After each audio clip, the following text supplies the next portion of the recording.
السلام علیکم، welcome to my channel daily drive.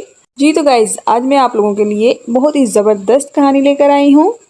اس سے پہلے اگر آپ میرے چینل پر نئے ہیں تو میرے چینل ڈیلی ڈرائیو کو سبسکرائب کریں، ویڈیو اچھی لگے تو اسے لائک کریں اور شیئر کریں، اور بیل آئیکن کو بھی پریس کریں تاکہ نئی آنے والی تمام ویڈیوز کا نوٹیفیکیشن آپ کو وقت پر ملتا رہے۔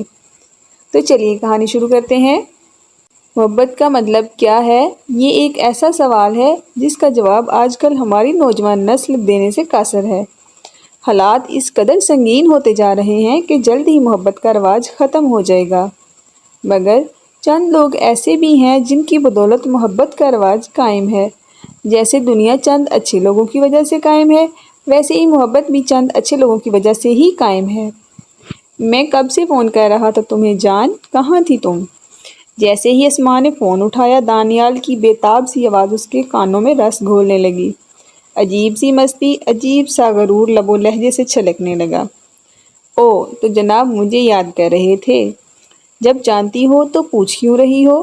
بے قراری سے پوچھا گیا تھا۔ اسماء کے دل میں ایک انجانی سی خوشی نے سر اٹھایا تھا، جیسے اسے اپنے مقصد کی تکمیل بس تھوڑی ہی دوری پر نظر آ رہی تھی۔ دانیال، میرے پاس اتنا وقت نہیں ہوتا کہ میں تم سے ہر وقت بات کروں، اور ویسے بھی آج کل مہمانوں کا کچھ زیادہ ہی آنا جانا لگا رہتا ہے۔ امی بس جلد از جلد مجھے رخصت کرنا چاہتی ہیں۔ اسماء نے کامیابی سے چال چلتے ہوئے دانیال کو گھیر لیا تھا۔ مگر اسماء، تم میرے سوا کسی اور کی کیسے ہو سکتی ہو؟ وہ چیخ کر بولا تھا، اتنا کہ اس کے دماغ کی تمام رگیں تن گئی تھیں۔ ہاں تو میں کب منع کر رہی ہوں؟ تم اپنے ماں باپ کو میرے گھر بھیجو تو تبھی میں کچھ کر سکوں گی، اسماء نے اپنی دلی خوشی کو کنٹرول کرتے ہوئے کہا تھا۔ میں آج ہی بات کرتا ہوں اور شام تک امی لوگوں کو بھیج دوں گا، تم بس سنبھال لینا، دانیال نے جذباتی ہوتے ہوئے کہا تھا۔ ہاں بس جلدی کرنا، کہیں امی میرا رشتہ کہیں اور نہ کر دیں۔ اسماء نے آخری چال چلنے کے بعد فون بند کر دیا تھا اور اپنے آپ کو نارمل کرنے کی کوشش کر رہی تھی۔ بہت خوب، اب دیکھنا شام تک وہ یہاں ہوگا، تمہارے پاس ہی کھڑے فہد نے اسے تسلی دی تھی۔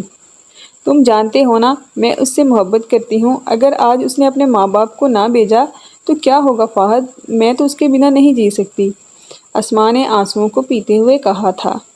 چل پگلی، میں آتا ہوں، کچھ کام ہے مجھے، تب تک تم اپنے کام سے فارغ ہو لو، اس نے اسماء کے سر پر ہلکی سی تھپکی لگاتے ہوئے کہا اور فوراً باہر نکل آیا۔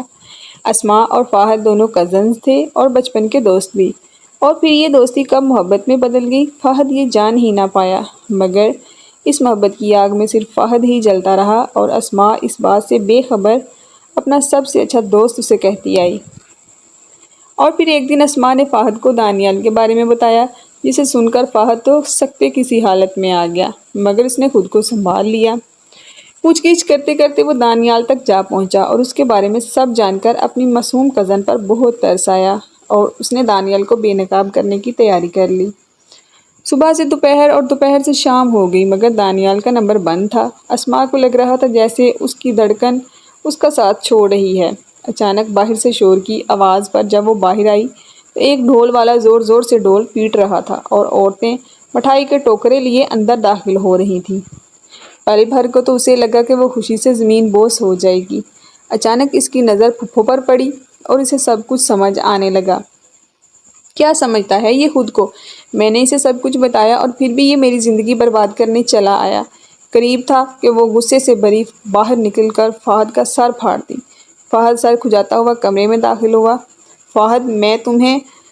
بات اس کے منہ میں ہی تھی کہ فہد نے اس کا بازو پکڑ کر اسے خود کی طرف کھینچا، اور وہ جو اس حملے کے لیے بالکل تیار نہیں تھی اس کے سینے سے جا لگی تھی۔ وہ اس کے اتنا قریب تھا، اس کے دل کی دھڑکن اسماء کو سنائی دے رہی تھی۔ سنو، سن رہی ہو نا؟ میں تم سے محبت کرتا ہوں، پاگلوں کی طرح، میری ہر صبح تمہاری، میری ہر دوپہر تمہاری، ہر شام تمہاری، اور تم میری، سمجھ رہی ہو نا؟ فہد نے بے خودی میں اپنے دل کی بات اسے بتائی تھی۔ مگر میں دانیال سے… چپ! فہد نے اس کے لبوں پر انگلی رکھی تھی۔